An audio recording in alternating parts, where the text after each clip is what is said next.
Global માર્કેટ્સની વિગત લઈએ સહયોગી નીરજ કંસારા પાસેથી. Neeraj, good morning. અને આજના દિવસે સેટઅપ કઈ રીતે બનતું દેખાઈ રહ્યું છે વૈશ્વિક બજારોથી? જી, વૈશ્વિક બજારોથી આજે તો આપણને થોડાક પોઝિટિવ સંકેત મળી રહ્યા છે. સપ્તાહનો પહેલો દિવસ છે અને જુઓ, ખાસ કરીને શુક્રવારે સૌથી પહેલાં અમેરિકાના બજારો પર નજર કરી લઈએ તો એક લીલા નિશાનમાં બંધ થયા હતા. જે પ્રકારે આપણને નાસ્ડેકની અંદર રેકોર્ડ હાઈ ફરી એક વખત તે લાગતા જોવા મળ્યો અને એમાં પણ જે એનવીડિયાના શેરની અંદર એક સતત તેજી આવી રહી છે એ અહીંયાથી નાસ્ડેકને ખાસો એવો સપોર્ટ કરી રહી છે. જો કે આજના દિવસે મેમોરિયલ ડેના નિમિત્તે અમેરિકાના બજારો બંધ છે, એટલે આજે આપણને અમેરિકાના બજારોમાં કોઈ પ્રકારનું કામકાજ જોવા નહીં મળે.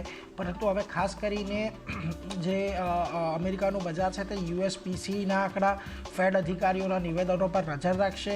એટલે આ બધા પર આપણે ખાસ નજર રાખવાની છે કે આવતા આ અઠવાડિયામાં આપણને આ બધી ઇવેન્ટ કઈ રીતે ખાસ કરીને અનફોલ્ડ થતી જોવા મળે છે અહીંયાથી. એટલે અમેરિકાના બજારોથી આપણને એક પોઝિટિવ સંકેતો તો આજના દિવસમાં થોડાક મળી રહ્યા છે. પરંતુ એની સામે જો આજે ક્રૂડ તરફથી પણ થોડાક નરમાશના સંકેત છે, કારણ કે 3 મહિનાની નીચા સ્તરથી આજે રિકવરી આવી છે ક્રૂડની અંદર.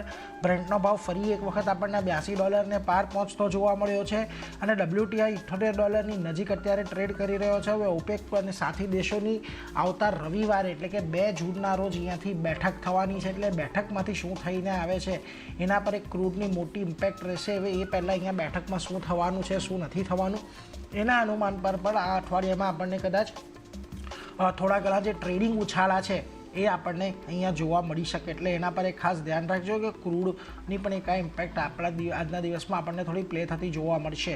આ ઉપરાંત જે એશિયાના બજારો છે ત્યાં જોઈ લો, આજના દિવસમાં બધી જગ્યાએથી પોઝિટિવ સંકેતો છે. નિક્કેઈ, શાંઘાઈ બંને પોઝિટિવ છે. હેંગસેંગમાં એક ફ્લેટ ટુ નેગેટિવ કારોબાર અત્યારે આપણને જોવા મળી રહ્યો છે. બીજી તરફ કોસ્પી, તાઇવાન, સ્ટ્રેટ ટાઈમ્સ પણ અત્યારે આપણને પોઝિટિવ કામકાજ કરતા જ દેખાઈ રહ્યા છે. જો કે નિફ્ટી ઇમ્પ્લાઇડ ઉપર એટલે ગિફ્ટ નિફ્ટીની વાત કરી લઈએ તો જો શુક્રવારના રોજ આપણને જે 23,019 પર ફ્યુચર્સ બંધ થતા જોવા મળ્યા હતા, અત્યારે 23,038ને એક સંકેત આપી રહ્યો છે. એટલે 18-19 પોઈન્ટનો એક ઉછાળો અહીંયા આપણને આજના દિવસમાં શક્ય છે.